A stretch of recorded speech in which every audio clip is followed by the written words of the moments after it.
Bersoalan kurban, saya jujur saja selama di Indonesia masih banyak salah pemahaman terhadap kurban. Dan saya pernah berkata, memang Islam kita di Indonesia Islam keturunan.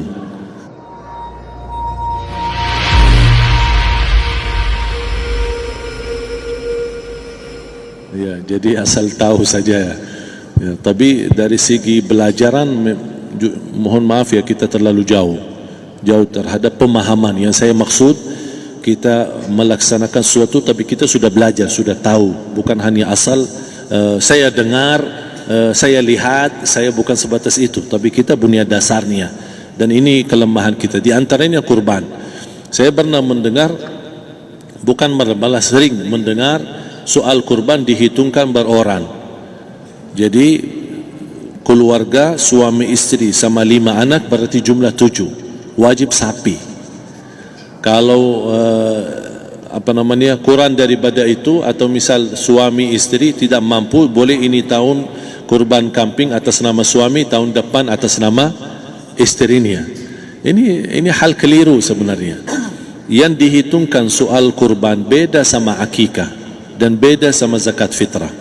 Zakat fitrah sama akikah terhitung beroran. Akikah laki-laki 2 kambing, perempuan 1. Kalau tidak mampu boleh. Kalau ada kembar laki sama perempuan berarti 3 kambing. Tapi kalau tidak mampu boleh 1 kambing, tidak masalah. Dan tidak ada istilah sekarang saya kurban tapi nanti sisanya seolah-olah ada hutang sama Allah. Sesuai kemampuan kita. Di antaranya kurban. Kurban hitungannya berkeluarga, bukan beroran.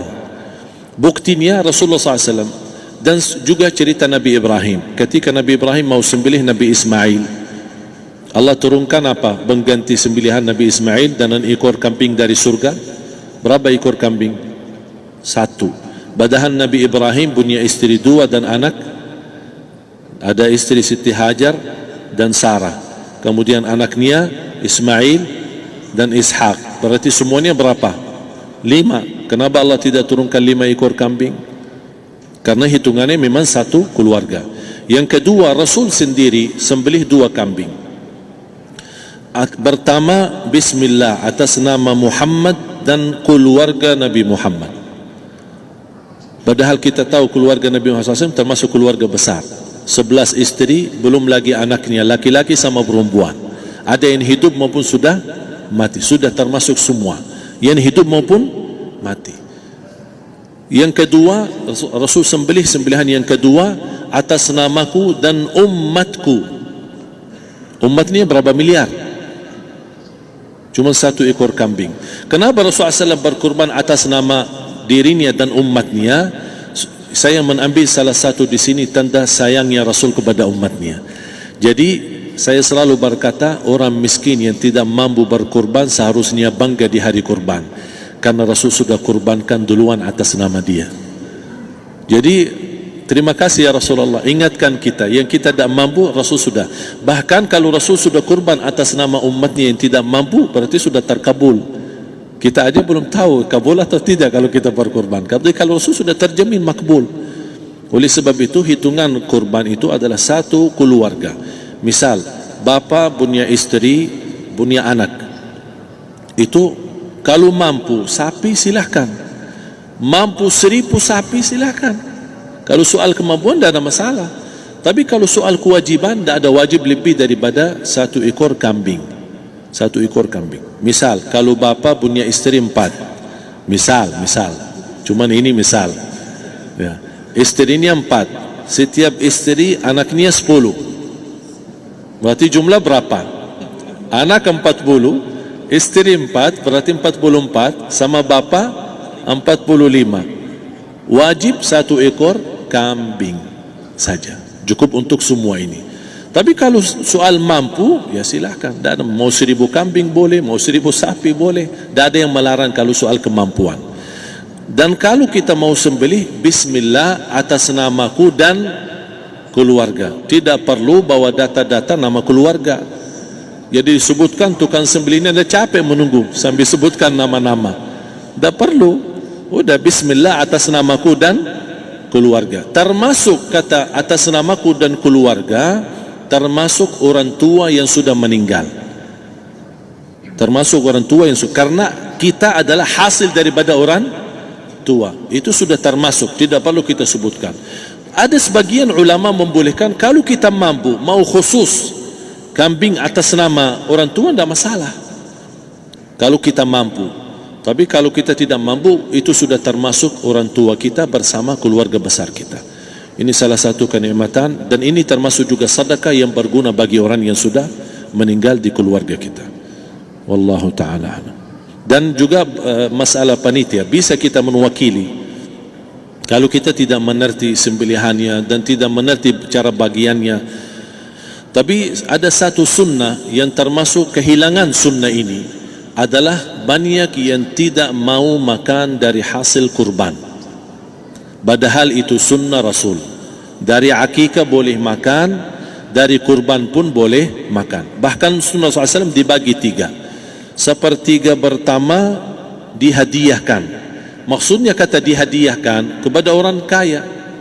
Misal tetangga saya tapi orang kaya, dia bukan miskin, tapi boleh saling hadiah. Karena inti daripada hadiah silaturrahim.